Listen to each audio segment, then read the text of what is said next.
aqui a presença do Vítor Manteigas. Olá, Vítor. Olá, Ricardo, tudo bem? Bem-vindo de volta. Muito obrigado. Bem disposto? Sempre. O Vítor traz-nos sempre aqui, nesta rubrica, coisas muito interessantes que têm a ver com o ambiente, que têm a ver com a sustentabilidade.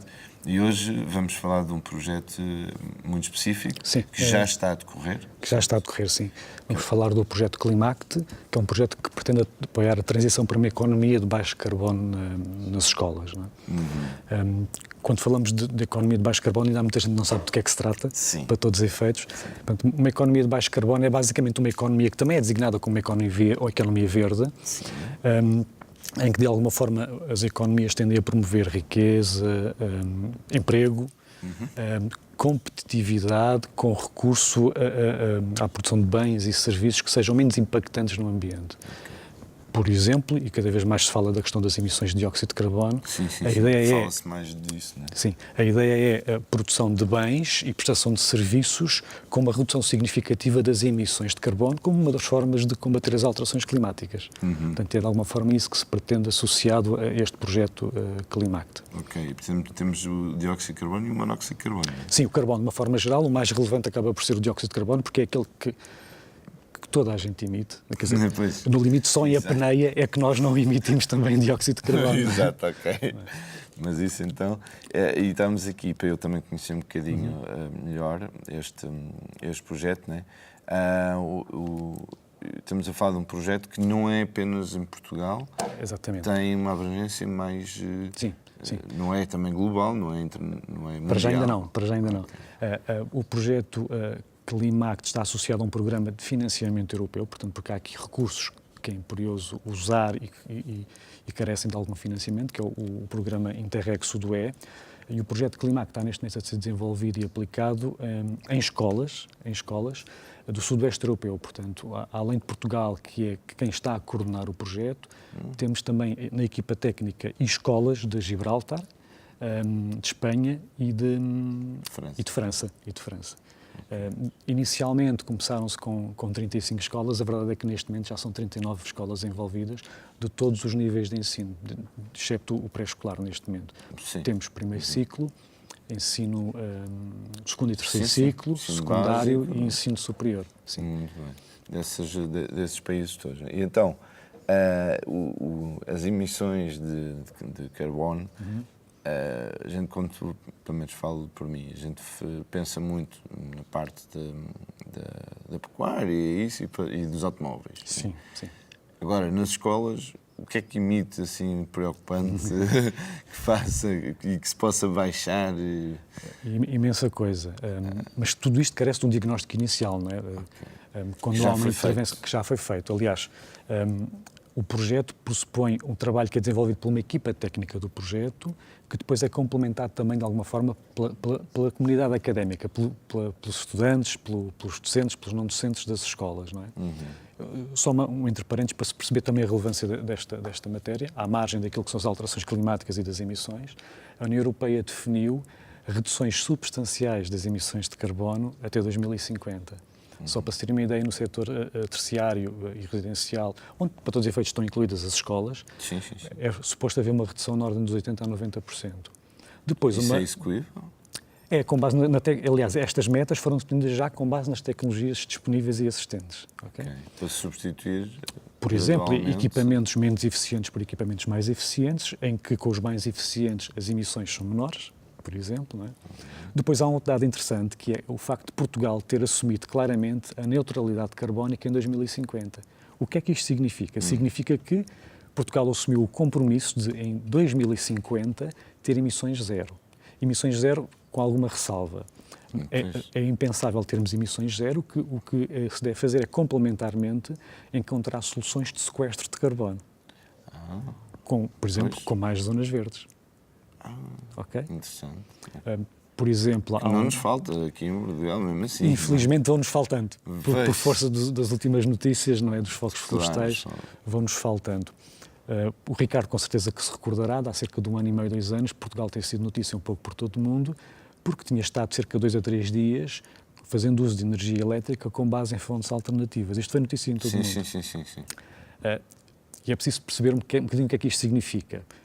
Estamos a falar de algum tipo de utilização de energia, porque toda a frota rodoviária não é elétrica. Não é? A maioria não é. A maioria não é, a esmagadora maioria não é. Exato. E, portanto, até a própria questão da mobilidade e dos transportes é um dos temas abordados no projeto.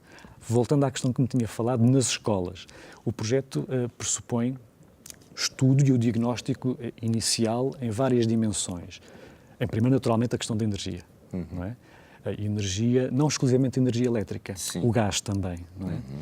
Pressupõe também uma avaliação inicial daquilo que são os consumos de água, porque os consumos de água também têm subjacentes algumas emissões. Pensemos naquilo que é o transporte de água das captações até aos locais de consumo. Não é? Por exemplo. Estamos mesmo... A questão dos resíduos também, não é? Porque, por exemplo, a produção de resíduos ou maior produção de resíduos pressupõe naturalmente também uma maior emissão. Porque Mas se há mais orgânicos, não é? de qualquer tipo de resíduo, porque qualquer tipo de resíduo pressupõe uma produção prévia. Isso Pois, é o que estamos sempre tramados, não é? Literalmente.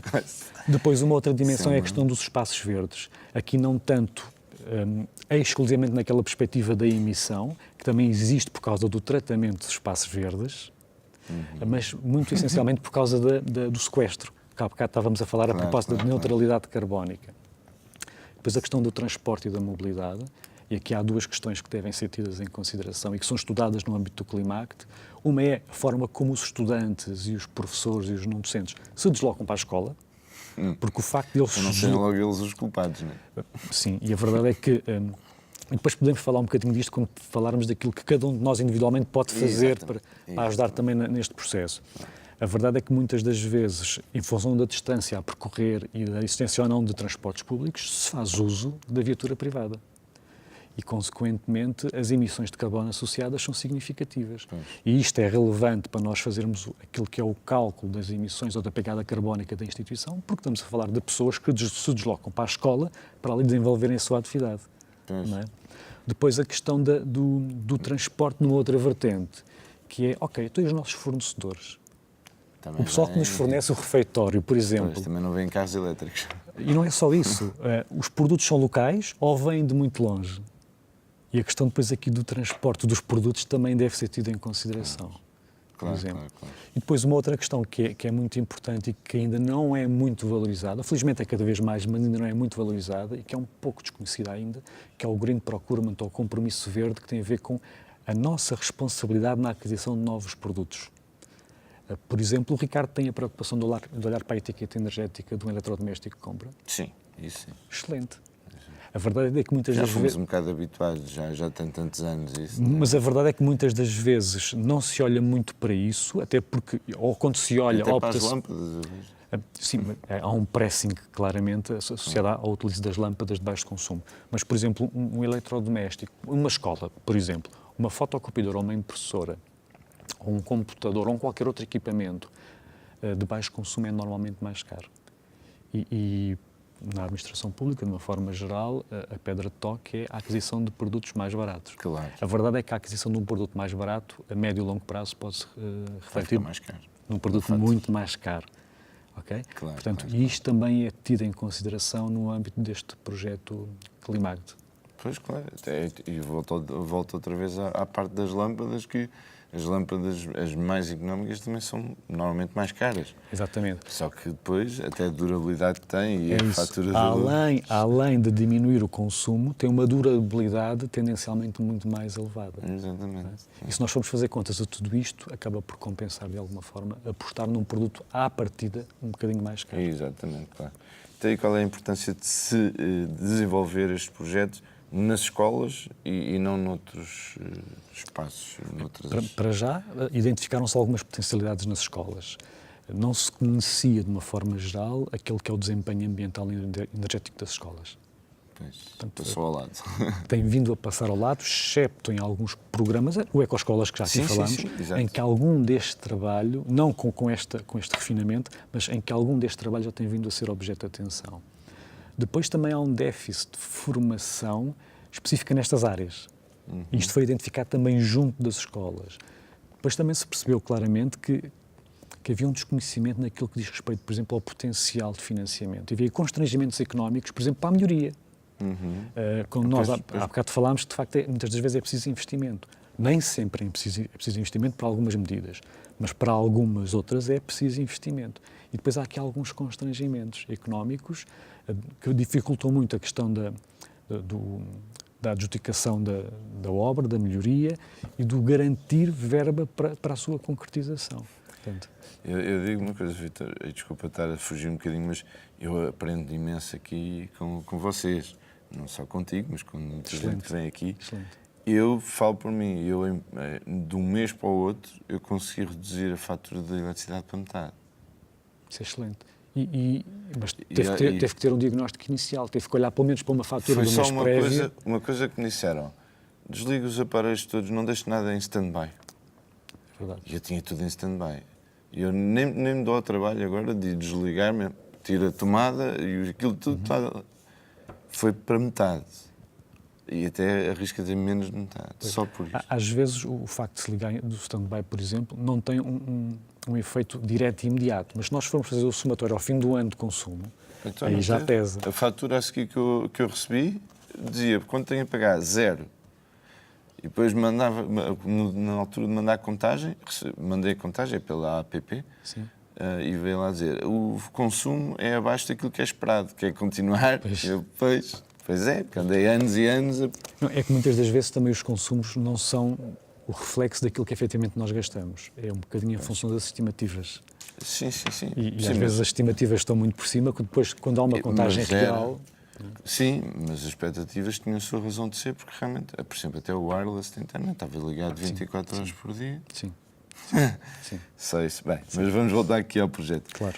Já falámos que estamos 39 escolas envolvidas. Sim, inicialmente eram 35, projeto. mas entretanto algumas das escolas de ensino superior que faziam parte da equipa técnica acabaram por entrar também enquanto escolas piloto do Climac, nomeadamente a Universidade de Gibraltar e uma das faculdades da Universidade de La Rochelle. Isto é para terminar em junho, julho do ano que vem. O projeto tem um deadline definido para junho, julho de 2019. Depois, em função da avaliação do projeto, o ideal, e garantindo-se que de facto há um potencial de contributo para uma economia de baixo carbono, é que isto seja alargado a todas as escolas e ao maior número de escolas possível. Esse é o objetivo da União Europeia? Esse é o objetivo do projeto. Agora vamos ver como é que as coisas correm. E já agora, para se perceber, porque eu há bocado já falei de uma equipa técnica e falei do trabalho que as escolas têm que fazer. A equipa técnica está a desenvolver um trabalho fundamental e está a criar condições e até ferramentas para que depois nas escolas se venha a fazer de facto algo de concreto e pelos estudantes e pelos professores e pelo pessoal não docente. A equipa técnica, e no âmbito do projeto, está a desenvolver ferramentas de apoio à decisão, em que no limite, por exemplo, há bocado em off estávamos um bocadinho a falar disto, a questão de monitorizar os consumos. Portanto, há esta possibilidade de monitorizar quase que em tempo real os consumos energéticos da escola e quando alguém desliga qualquer equipamento, vê logo automaticamente a redução do consumo. Claro. E isto acaba por induzir comportamento, muitas das vezes. Sim. Por exemplo, as escolas que têm perfis de consumo ao longo de uma semana e perceberem que durante um fim de semana em que têm espaços abertos para a comunidade, os gastos são muito significativos, isto pode levar à alteração da gestão dos espaços. Sim. Outra coisa que se está a fazer é desenvolver ferramentas educacionais para que depois os professores possam trabalhar estas questões com os estudantes, portanto, muito com base na tecnologia, porque é que, de facto, o drive neste momento para a ação dos jovens. Depois, outra coisa que também está a ser pensado são novos modelos de negócio, aquilo que eu também há bocado já falava, criar-se a oportunidade de colocar numa mesma plataforma escolas com potencial de redução de consumo e, consequentemente, redução das emissões de carbono e, por outro lado, empresas de serviços de energia, as tais empresas que podem ver ali uma oportunidade de negócio, investem aquilo que as escolas não têm capacidade e depois há um contrato, naturalmente, e estas empresas aquilo que vão ganhar é parte do retorno que decorre da poupança com os gastos de energia nas escolas.